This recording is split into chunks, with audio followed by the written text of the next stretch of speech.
Good evening, ladies and gentlemen. Warm welcome to the PIM in Dialogue, brought to you by the Research Center, focused on continuing to contribute towards the research-oriented thinking of academics and business individuals such as yourself. I'm Tharindra Amrasekara, Senior Lecturer at PIM, and today we have the pleasure, the honor of hosting a distinguished individual, the Director of PIM, Dr. Asanga Ranasinghe. I think we can give a big round of applause and welcome him to the forum. He's here despite a busy schedule. Tomorrow early morning, he has a flight as well for PIM duty. He's flying over to Oman. So despite that, he's here to share his knowledge, to add value to everybody gathered here today, despite your busy schedule as well. We know how critical time is and how tight time is, especially in a month end. So first of all, thank you for being here. And without further delay, I would like to invite Dr. Asanga to come and take his seat as we get ready to discuss about research as an adventure.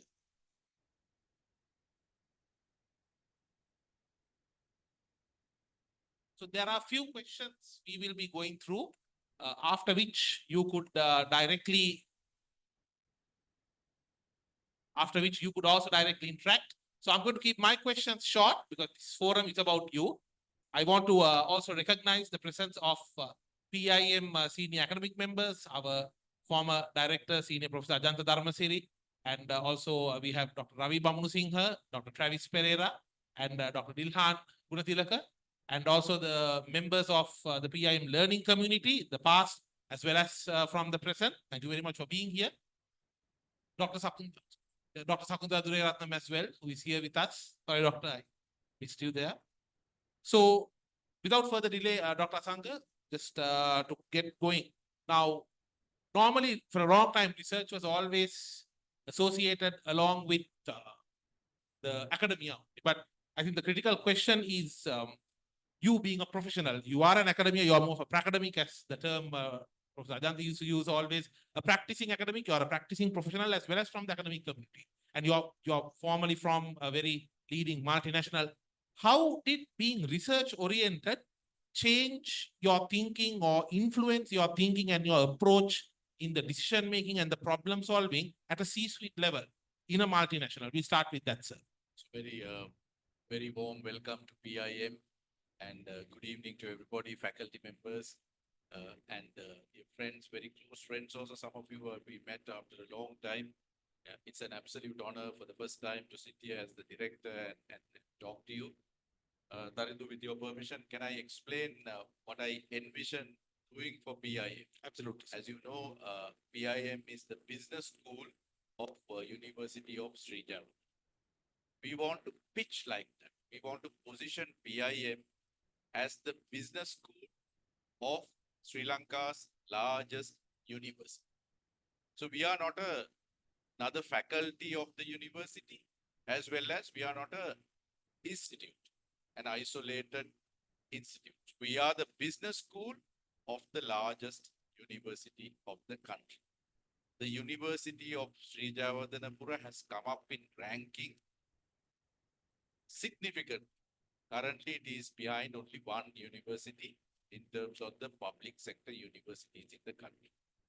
So in that context, I want to explain to you what my vision is for PIM in terms of what I like to call as value drivers. So Professor Dharmasiri and myself, we come from working for a multinational for a long period of time. I actually has worked only in one multinational, but Professor Dharmasiri in many.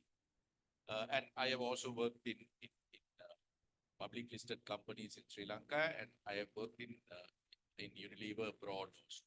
One of the things that in industry or in private sector that great organizations believe is that everything that you do, we need to create value outside. Value for the stakeholders. When you create value to the stakeholders see value in everything that you do. You capture that value inside the organization. So I want to implement that in PIM also. I've spoken to, lot of some of the faculty members have taught me when we did the MBA here 20 odd years ago. So our, what we call edifice of excellence has 4 value drivers. Teaching and learning, of course, is the first one. World-class teaching and learning. The second one is about insightful research and publications. Third is partnerships, and fourth is about executive development and so on. So my stated objective of the 4 things that we want to for Sri Lanka and to the world at large, the second one is built on research, insightful research and publications. So when Tarundeep asked me, when you come from the industry, how I see research is that I see research as a value drive to the society that we live, to the academic world that we live, to the business world that we live, and to the global world that we are part of. So it's a value drive. If our research is identified as a value driver, then we can capture that value in PIM and in our lives and everything. Now, then you must look at research and ask, how do we create value in the research that we do? Moment you talk about value, you must talk about the stake. To whom are we going to create value? Research. So I have a very industry bias, Tarindu. Sure. So industry has so many problems. Every day, practitioners in the industry are grappling with problems. How to grow the business, how to gain market share, how to recruit consumers, how to retain them, how to get the labs done. So many innovation, productivity, you name it. Every day, industry is grappling with problems. The last 2-3 years, I have been working in a state-owned enterprise. When I took over the Sri Lanka Standards Institution, it was a real burden financially, as well as from an image point of view also, it was a real burden. So few things that we have done, and now we are making money. But the problems go across in industry, in SOEs, public sector, in lives of people. There are so many problems. People are crying for solutions. I would like to see PIM adding value in trying to solve these problems. Dr. Ravi Pamanusinghe is an expert, and we want to start a new arm in PIM to create value through industry relevant research, big companies. And when I talk about it to the CEOs and the chairmen of those companies, they are wowed by it. And that is what Tarindu I want to first say. Research that can create value to stakeholders. That is the single-minded thinking of mine for PIM as well as for. So thank you very much, sir, for your opening remarks. I think this very well connects with one of the key concepts of research, which we have been taught during the DBA also on ontology, trying to figure out the reason for the existence, why something is there, why a problem actually exists.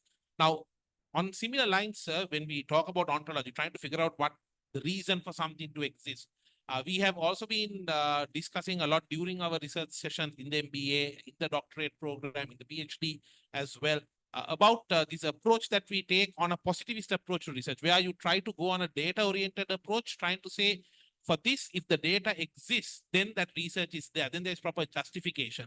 So how does that kind of a mindset play? Because all these areas of going through old research, at the end of the research is going through like a research, searching through what has already been searched for, developing hypotheses and trying to prove it, that positivist approach where you are trying to show that this problem exists. How does that kind of a mindset and an approach help a business professional today outside the academic domain? See, Tarindu, in research, of course, there are standard methodologies, standard processes that are sort of engraved or we need to follow, and we need to follow those. There's no doubt about it, because we have to be, first we have to be part of the research community, and we have to, before we start complaining, we have to make sure that we follow the process and identify what has been researched, what have been found, and what have been documented. That is our first task. So we can't shy away from that. A lot of work needs to happen to identify. We may not know what is the knowledge currently available in the domain of that particular subject area or the domain area or whatever. So once you go through that, that rigor is absolutely essential.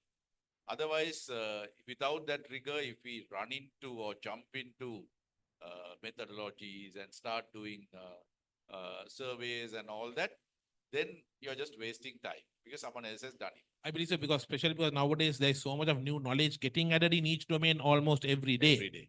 So knowledge, as absolute. So knowledge is getting added, and we have to be on top of that. We need to know what is being added, what is available, and where are the gaps. Now, once you know that, we are then identifying these gaps. That is where the value part has to come. The gap that we identify and for which we are now embarking on finding a solution has to add value. Otherwise, it ends up as a book report. Now, the last thing that we want, even in the academic world, Professor Dharma said, isn't it? Even in the academic world, if our research output is going to remain in the library as a book report, then that is not going to create value. But our research output is getting published in top ranked journals, and people write about it. People discuss that. There's a conversation around it. Then you're adding value. So, Darindu, I think to answer your question, before we complain, we have to make sure that we go through the process. And that has to be done rigorously. Rigorously. And when you comply and find out that there are gaps in the existing knowledge, then of course you're coming out and you're trying to bring in new knowledge or try to bridge a gap. But that process has to be always value adding to the stakeholders. That is what PIM should do, because this is a business school. This is a business school, and the world around us, our stakeholders might have to see us and our learning partners as adding value to their businesses and their day-to-day operations and to their future and so on. Understood, sir. Thank you for those thoughts. Sir, now we are talking about research as an adventure, and no adventure is complete without its own unique set of challenges. So my next question to you is, what were the main challenges you faced? Because sometimes you take a research-oriented approach, you take a very data-oriented approach, but still your gut feel says something different. And in fact, today's research disciplines do accommodate that as well, where you have the data, but you also feel something different, and you're allowed to explore that and how you experience that particular domain. We call it this post-positivism approach. So in your experience, sir, what are the main challenges which you faced in research, in your practicing domains, and how did you overcome those challenges, especially when data shows one thing, but your gut feel says another, which I'm sure you had many such moments being in a large global MNC. I think fabulous question. The first thing is there are two types of people and two types of research that we do. I'm not talking about qualitative, quantitative, and all that. Sometimes we want to do, especially at this level of our learning partners, we want to do something for a qualification. So the qualification-led approach always is not as enjoyable as an approach which is part of your interest, and then you want to really embark on a journey in furthering that interest. I'll give you an example. When I embarked on my doctoral work, I would have written about 2-3 concept papers because I wanted to get my doctorate. I was coming out the private sector, and I was in the private sector for a long time, and I couldn't do my I couldn't finish my doctorate. And so therefore I was putting pressure on me to finish and get the doctorate. So then you try to embark on various routes or various journeys. Your end game is to get a qualification. Then you try to do things which are a real, what we call a chore. Get up, read articles, and then you have to read X many articles. You have to go and meet your supervisor. Supervisor says all sorts of things, and then you almost go mad. And again you read, and again you. So it's a real nuisance. I met this Australian lady as she was not my supervisor, appointed supervisor, but in one of the colloquiums, I met her, and then we were talking about shopper marketing. I don't know whether you're aware. There is there's a consumer and there's a shopper. They say that the consumer and the shopper is sometimes different. Not always the consumer and the shopper is the same. The best way to remember this or to understand this is to think about rat pots. Consumer is the rat, the shopper is us. So consumer is not always the shopper. And in marketing, even in companies like Unilever, which is very advanced in marketing, this shopper marketing is a completely new concept. How to market to your consumer when the consumer shops at the point of purchase, or when the consumer doesn't shop at the point of purchase, and how do you attract the shopper? And that shopper marketing, that whole science is fast developing in today's world, with more and more people moving to e-commerce and online shopping. So there was a lot of research. There were lots of gaps.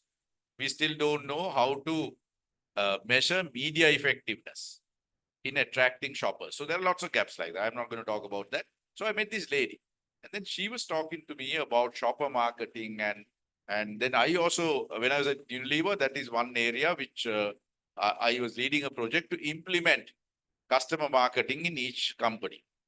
So I really found that there is a huge interest that I have, and she sort of opened my eyes to develop the proposal in that line.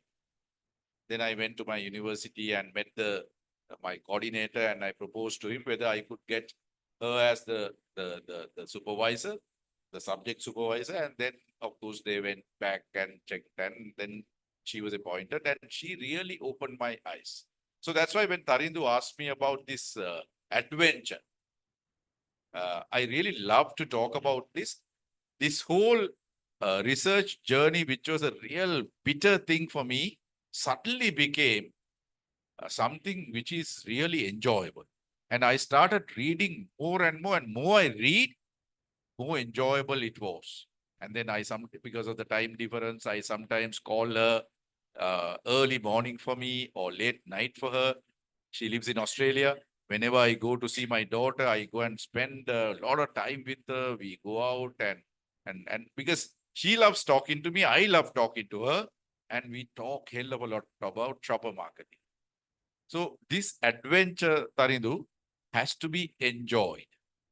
And that is something that we all need to inculcate, sir.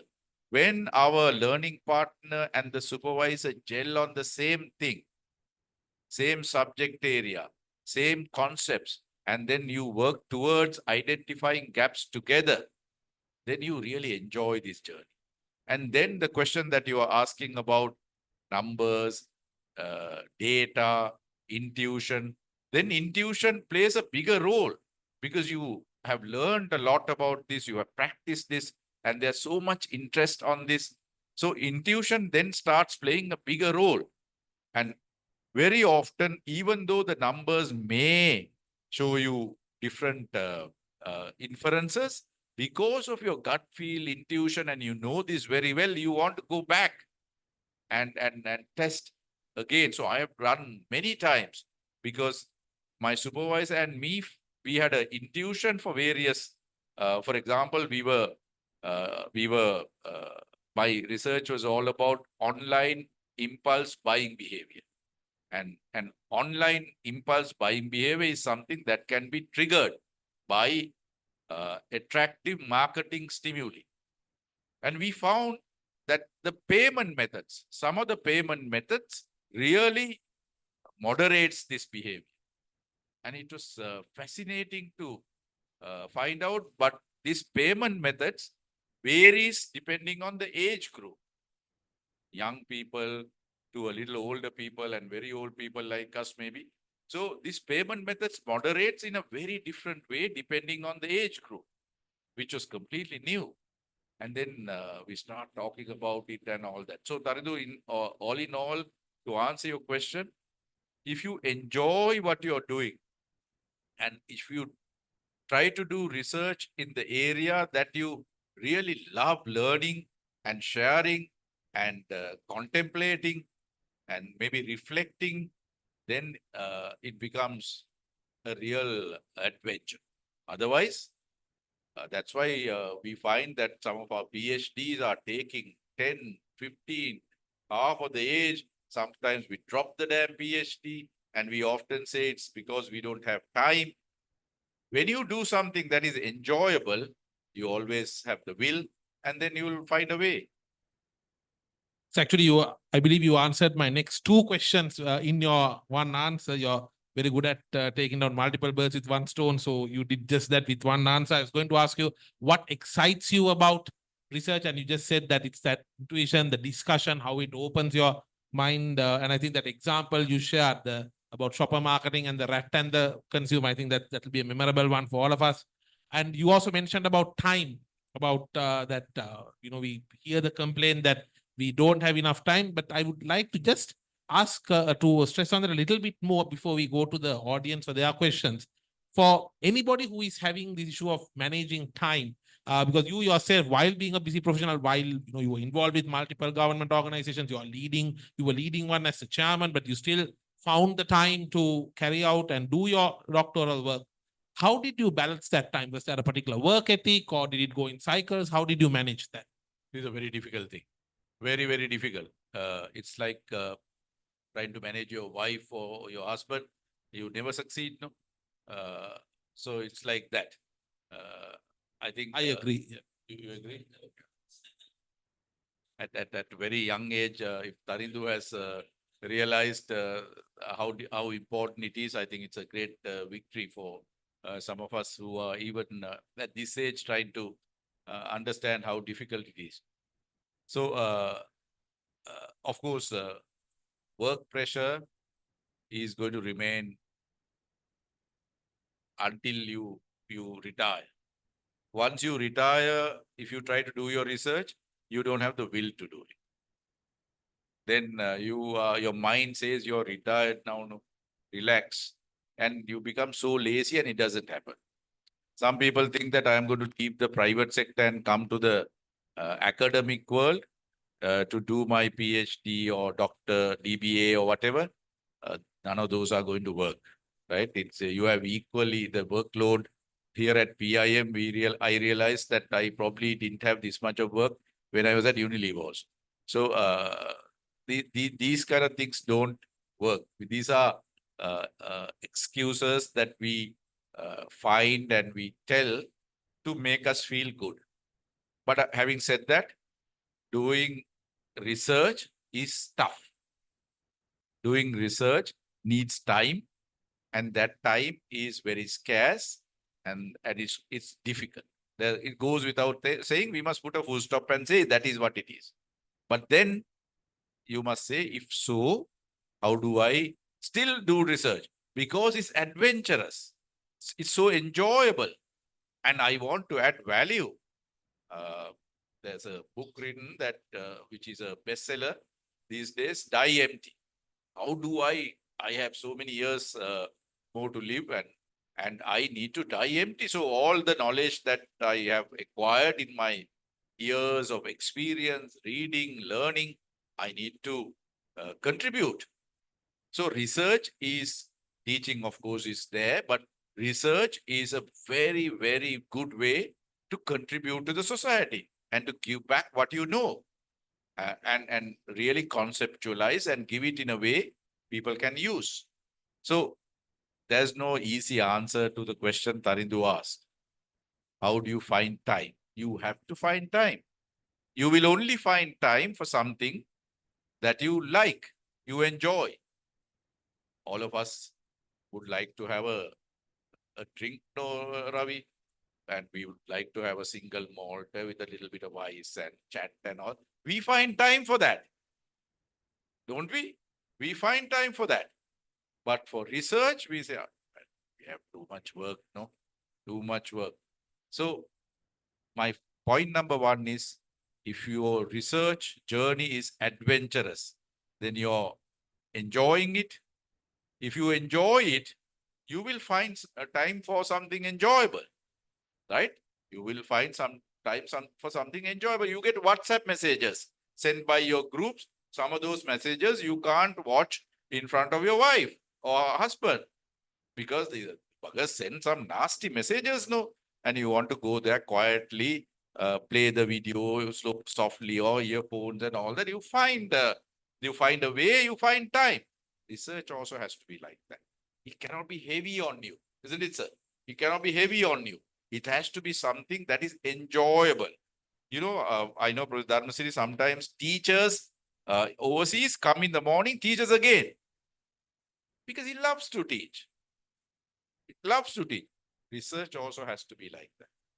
If you like it, if you enjoy it, it's an adventure. Then you will find time. But if you wait for time to come, when the time comes, you're too old. Thank you for your very thoughts. I think with that, in the interest of time, we could go to the audience. This is your moment on any insights you can get from Dr. Asangarana Singh, her director PIM, on any tips for your adventure in research. This is the moment to directly ask any questions and he would be happy to answer. So good evening. Thank you very much for your insightful session and we enjoyed it. I have a question. Now, in the market or maybe in whatever the place, your country, we see the academics and also the practitioners as we see. But now, the academics are in one side, or this is what I see, and the practitioners are in one side. And practitioners think, okay, we know everything, and academics think we know everything. Now, this connection between these silos is hard to come in most of the places. So how do you see that we can connect each other? Absolutely fantastic question. Academics think the stuff we do, the practitioners don't understand. Practitioners think the stuff that is done by the academics is of no use to us. Those guys don't know. So this is where PIM can really come. Now in universities, we are part of Sri Javadanapura University and we have lots of academics who are working with us and so on. The mindset of those academics and the approach in the university is academically bent. There's nothing wrong in that because that's a university. Whereas a business school like PIM has to bridge this. This is where industry relevant research is important. This is where you can talk to Dr. Ravi Bamanu Singh a little later, which we want to really embark on. Try and get the industry to sponsor some research. Try and get some industry people to come and develop our proposal, problem identification, hypothesis, framework, everything.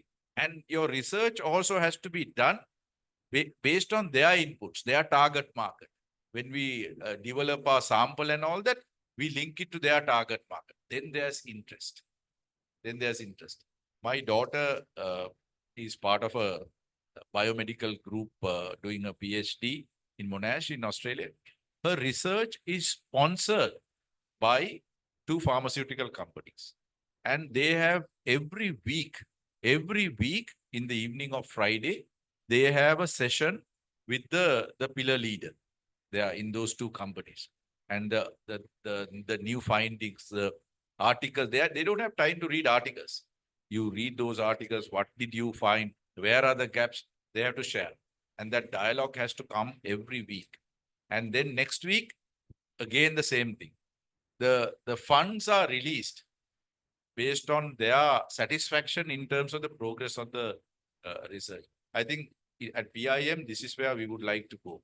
Rather than us in a corner developing our research proposal and we are supervised by also academics, we must engage the industry. Industry or even state-owned enterprises or even the public sector, if we engage, they will have an interest. But the problem is we find things and we produce a report and we go and ask them to read the report. Well, we don't have time to read it. They then come out as we know what we need to do. But if you engage early, but your question is an absolutely very, very opportune and timely.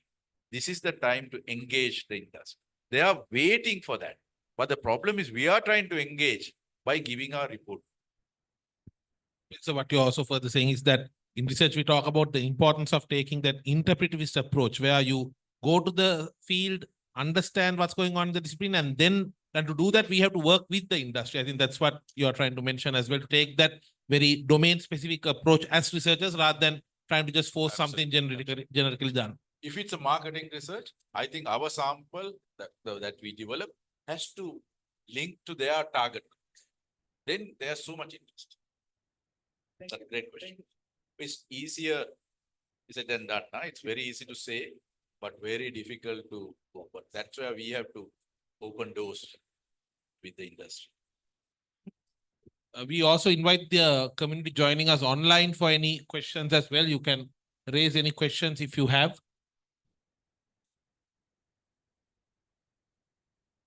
You can, you don't have to use the chat. You can just directly ask the question and we will be able to hear and respond. I would love to hear from the leads from the faculty. Absolutely, sir. Absolutely. Dharma City, Dr. Travis, Mohammed Singer, and Dr. Sakuntala. It would be lovely to hear the faculty views. Otherwise, it will be.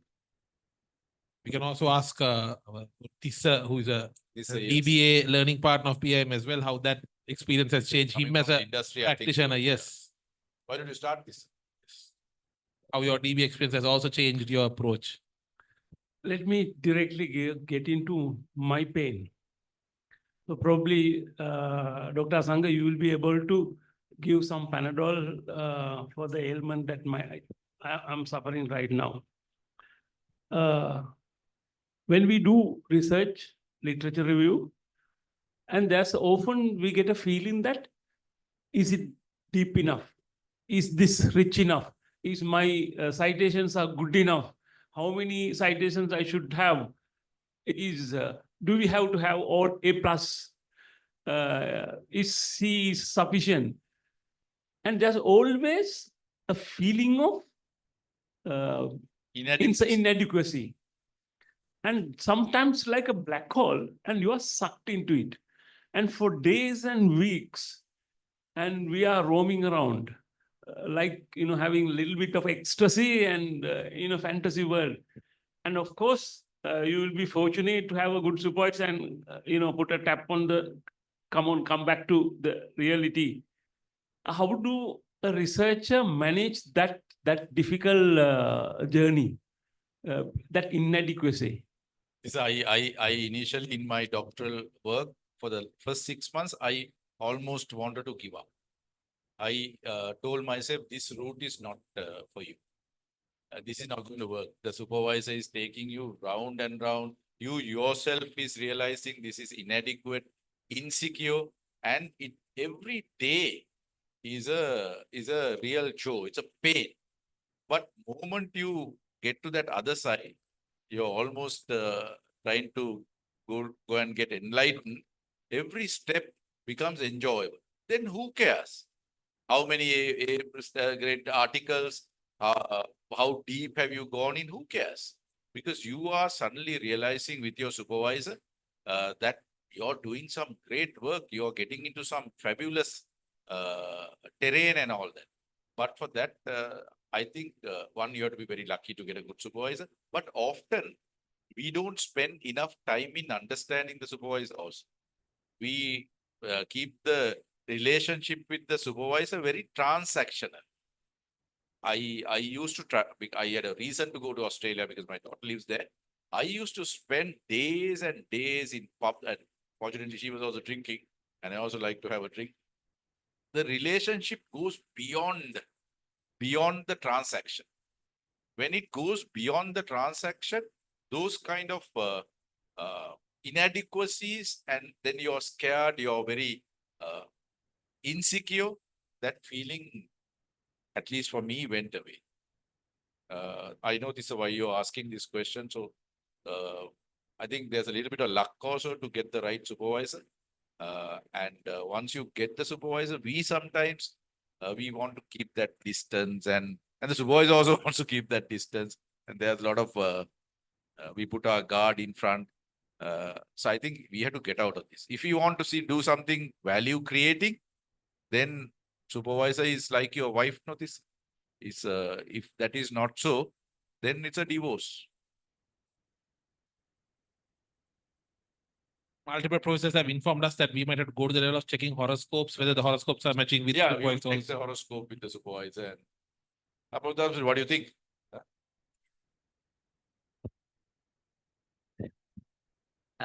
I think you really struck the chord of going through this pain and pressure in getting the pleasure of doing research. It's the turbulence that you have to go through in finding solace, in finding serenity.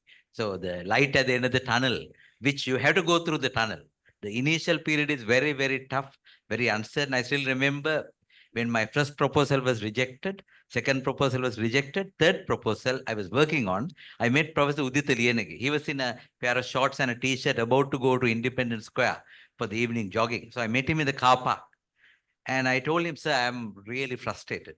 This is not going to work. So my second one is also rejected. He said, come and see me tomorrow morning. So I went to the office. He took a piece of paper, just one A4 page, and he scribbled something. How about this? Fantastic.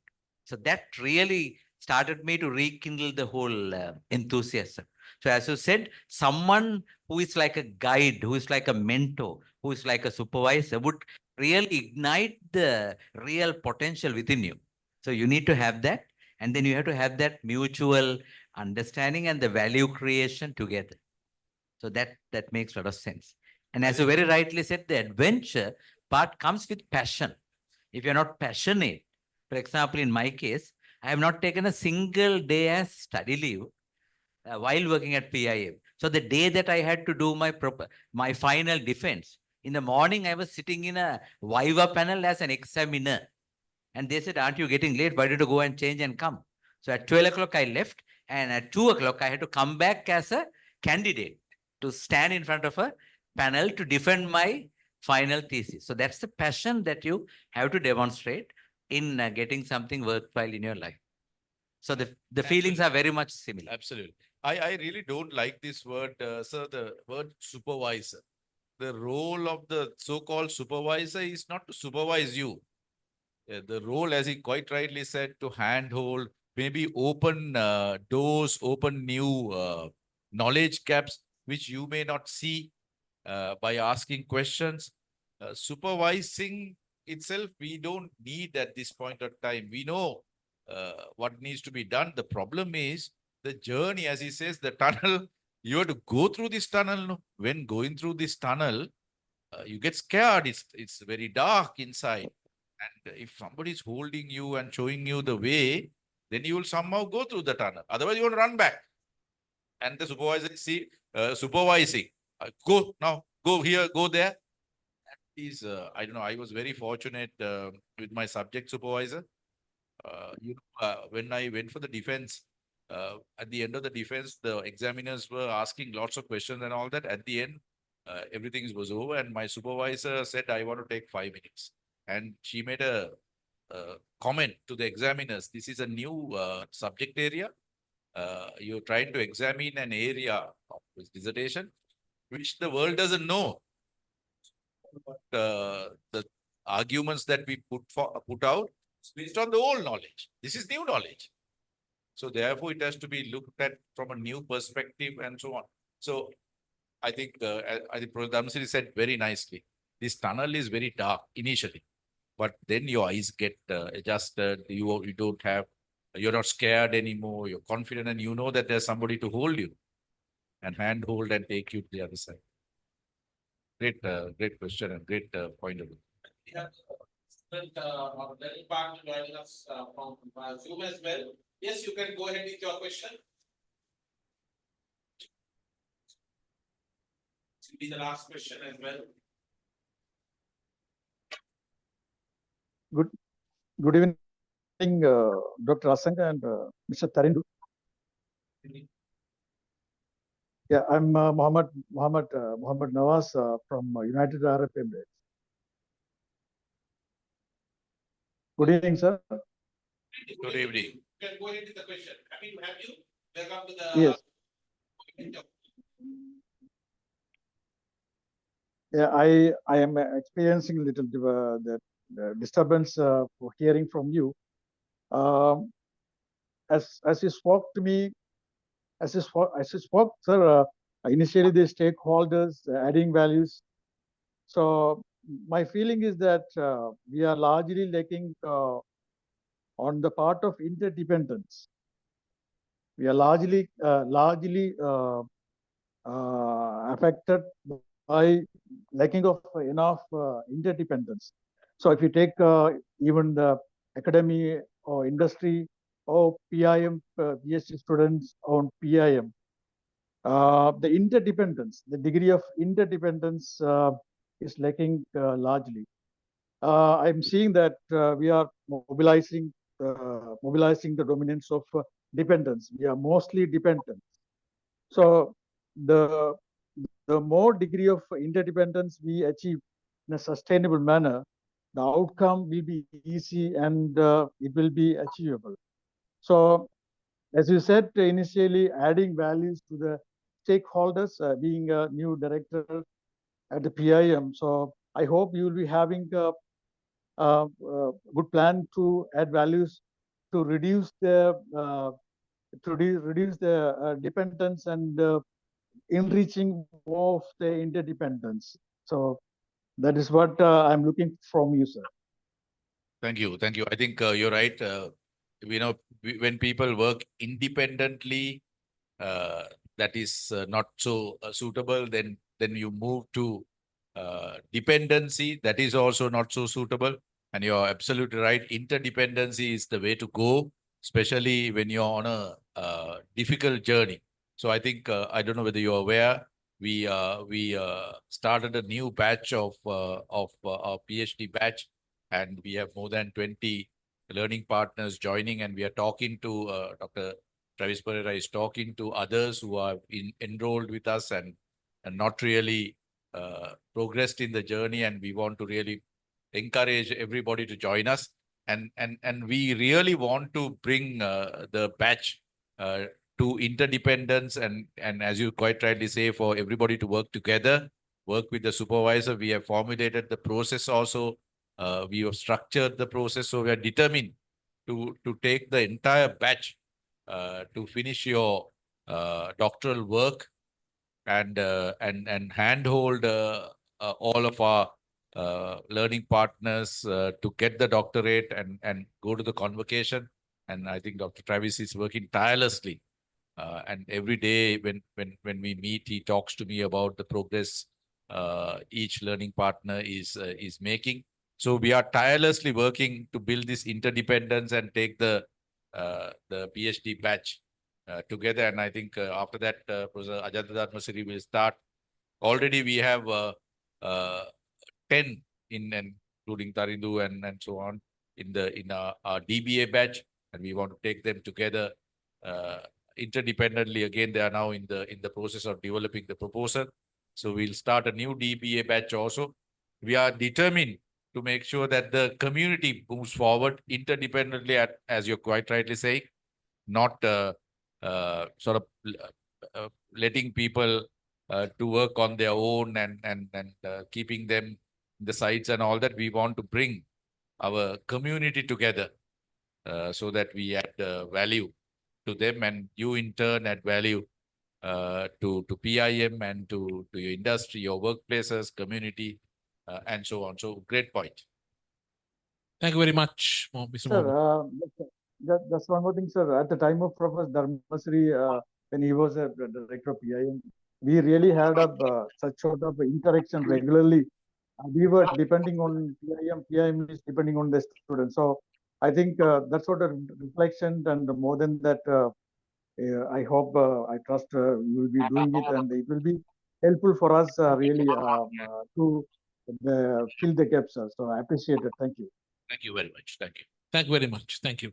So with that, ladies and gentlemen, we bring to an end this edition of PIM Research in Dialogue. With the focus was on research as an adventure. And I believe Dr. Asankarana Singh took us through his adventure. We should have given many insights for your adventure as well. So we wish you a happy adventure, not a happy journey. I think a happy adventure where you discover the best version of yourself. It was an absolute pleasure to be moderating Dr. Asankarana Singh's discussion. Thank you, sir, for your valuable presence and time despite your busy schedule. And once again, we are grateful to all the members of the faculty and the learning partners who have joined us physically and those who joined us online too. So we will meet again in a similar forum very soon. And until then, do enjoy your adventure in research. Thank you. Have a good night. We will also be taking a group photograph at the end of this discussion. Thank you and have a good night. Thank you very much. Thank you.